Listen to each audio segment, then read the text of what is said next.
A top Russian politician is urging the U.S. to change its approach to sanctions and target systemic corruption instead of the Russian people. One America's Kristian Rouz looks into the matter.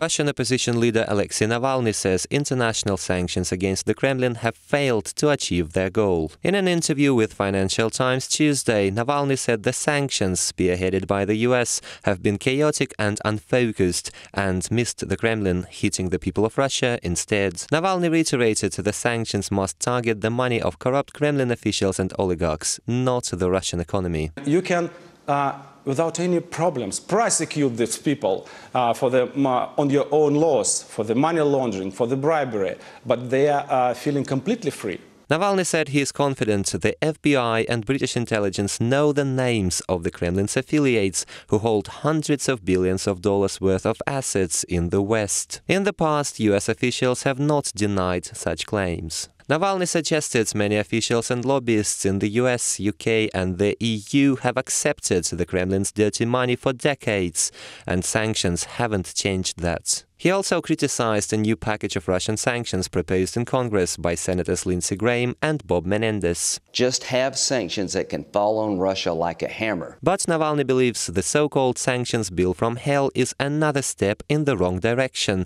as it targets Russian banks and companies, while corrupt Kremlin allies keep their money outside of Russia. Corrupt officials who was in his closest circle, because actually this part of sanction is very nice for the Russian people. Navalny also said top oligarchs responsible for the Kremlin's actions have dual citizenships in many countries, making sanctions against Russia pointless. Some British officials agree with Navalny's views. Meanwhile, unilateral domestic measures which could still have a real impact are those which follow the money, whether it's the Magnitsky Act or something even more rigorous and far-reaching, which tackles the ill-gotten gains of the few instead of the general sanctions which hurt the many.